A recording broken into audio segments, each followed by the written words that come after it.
this one. Have any of you seen me before? Yeah. Alright, well, before when you saw me, that was the old me. I wasn't this new me that now stands before you. I know I look the same, but I'm telling you I've changed. This is a brand new me. This is the me that's resided in me, that's decided to be and is now demanding expression. This is the me that's required to be, that's inspired. You see, and now, before my confession, this is a new me. So excuse me while I read the warranty and the clause. Well, it says there quite clearly that this here, the new me, is complete, whole and without any flaw. The old me would scold me many times. Old me told me that I wasn't good enough to do shit. The best thing about the new me is that I now know that the old me was talking all over it. And you know what's more? All that shit I've done before, I've been absolved. The universe isn't keeping score. This is a new me, no longer unruly when things don't go my way or people don't do as I say. That was the old me. You could not console me when I would fly into a rage, but it's okay. Old me's not around anymore. I've got him locked up in a cage. This is a new me. No more excuses based on my upbringing and my history. I said I've become a bit of a sage. I've turned a new page and I'm writing a brand new story. This is a new me. Now to express what I think, I transform paper with ink and I sable my rank and my range for the stage.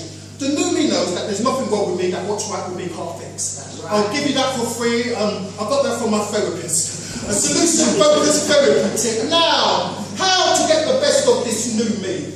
Best not pick a fight with me. The old me was out of control before. We don't want to invite an encore. Shine a light on what's right with me if you want to stay tight with me. Anyway, this is the new me. There's nothing you can do me. You can even boo me. I love you. Fucking sue me. The new me is still me. You feel me? I'm just acting with a little bit more responsibility. Oh, you are going to become so fond of my newfound ability to respond. See, I'm taking life a bit more seriously, even though I'm still quite boyful. But every day the new me writes down 10 reasons to feel joyful. Because the new me knows that all that matters is that I feel good. And this is something that the old me never properly understood. So I'm standing up more straight. I'm breathing more deeply. I fucking meditate. And you know what? It's like being connected to another state. Call it my essence, my spirit, my zing. I'm telling you, my bling is within. And my heart no longer feels so tight and gloomy. It feels more light and roomy. Oh, this new me so bright and bloomy. The old me was so criticizing. But this new me, well, I've got that kundalini rising. And this is just the beginning. Because while those chakra wheels are spinning, I get win-win situations with all my fellow beings. Do you like this new me? Yeah! Yeah? Do you want to do me?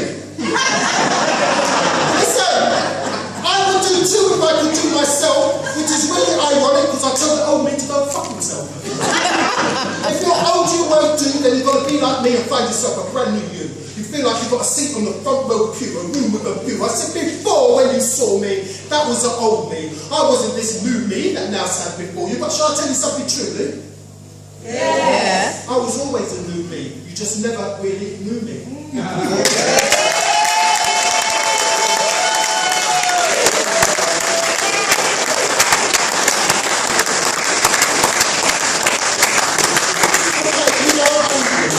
got this thing where I try not to do more than 3 poems in one go because no matter how good you are, when you're doing poetry, after 3 people think, alright, that's enough of you and get off. So I'm going to do this last one. So it's either about, do you want something about rioting and protest, or do you want something about looking for your lover and sex?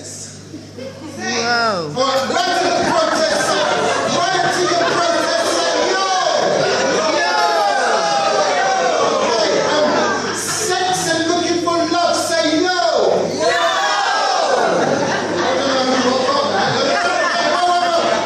Rioting and protest, yo! Sex and looking for love.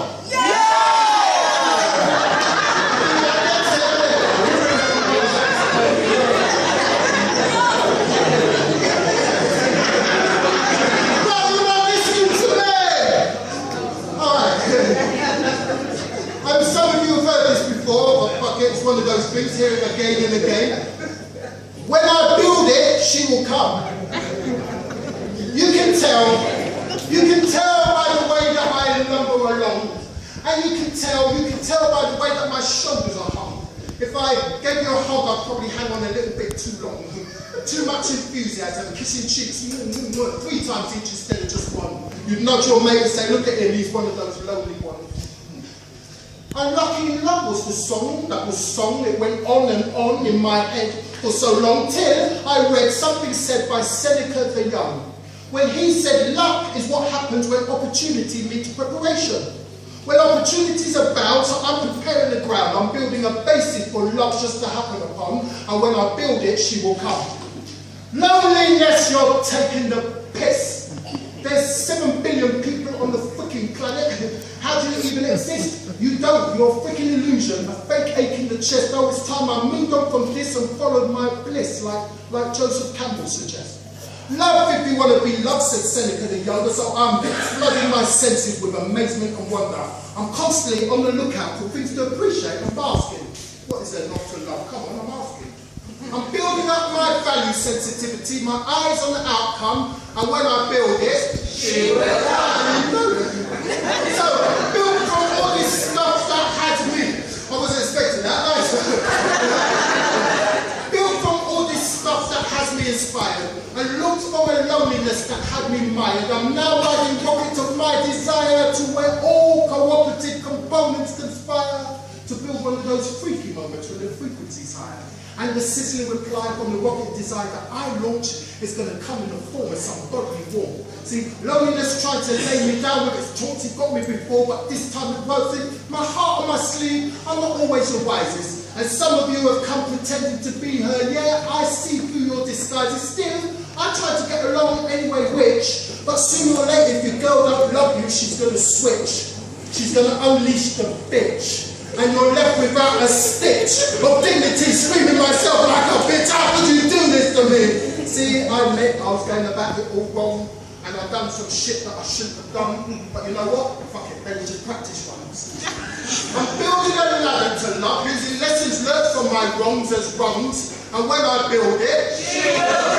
No more when I be the sad one because I had a bad one. That's why it happened on in a long time. But no more when I moan and whine, because she'll be along in no time. Probably swing on the vine like Jay. Oh, me, I'm Tarzan, and I am the platform I'm building for her to clamber upon. And when I build it, she will come. Says underpinning, groundwork, foundation, just in case you've got a desire for a fit bloke in her vibration. That's why I'm building at my core where I'm more stable, more strong, so any which way she can get her freak on. More about that later.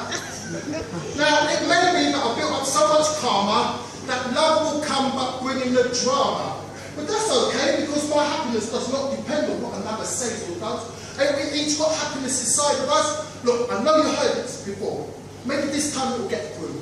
What you see in others is always a reflection of you. It's just love exposing some of the shit you've got to work through. So the next time drama comes and spanks you, turn right around and say thank you. That's how you build your pyramids to self-actualization. And when I build it, she will come. I don't know if I'm making this clear. I said I'm changing my karmic boomerang for a dharma sphere.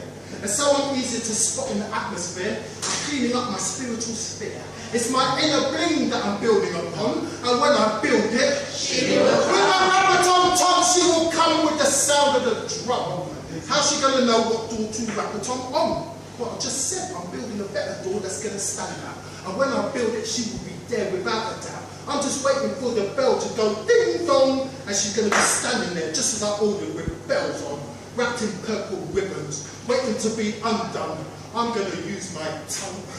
Look, we are going to have so much fun, and we won't need drugs in order to get along, because whatever drugs can do, I can do with my tongue. No matter what her favourite position is, I'm going to tap that like a percussionist. This way, drugs are build up a rhythm, a steady motion, and when I build it, she will come. So you know what? I'm building it, and I'm becoming quite skilled in it. You should have seen me on the stage earlier on tonight. I was fucking killing it. Oh, Serena, one day I'll be feeling that shit. That's what I'm building, a strong conviction, and when I build it, she will come. I don't know if you ever listen to Abraham Hicks on YouTube. She says, you never get it done and you never get it wrong. You're going to be building until kingdom come. Listen to the Buddha. This is what he says. He says there's no way to happiness, that happiness is the way. It means the joy comes in the paving of the way. So that's why I'm paving a way for two to walk along. And when I build it, she will come. Now I know what some of you fuckers are thinking. That she's not going to come, that this is just a long thing. Like this go, listen, you don't know nothing. Listen. Is that not the air coming? Well, how can you tell me that she's not coming? One day, when you see my girl lunge up, and you're going to sight my confident conduct, and you can no longer this plans have come unstuck. When you see me and my girl all chummed up, you're going to be like, yo, Errol, thumbs up. She's out there frolicking in my field of dreams, and my emotions are magnetic, so I'm reeling her in, from thoughts to expression to manifestation, and when I build it, she will come. Maybe that she's somewhere here in the vicinity. I say this and I'll wipe my sweat off. You might be somewhere here in the vicinity, because in this facility we've got this going on, this entertainment, this poetry.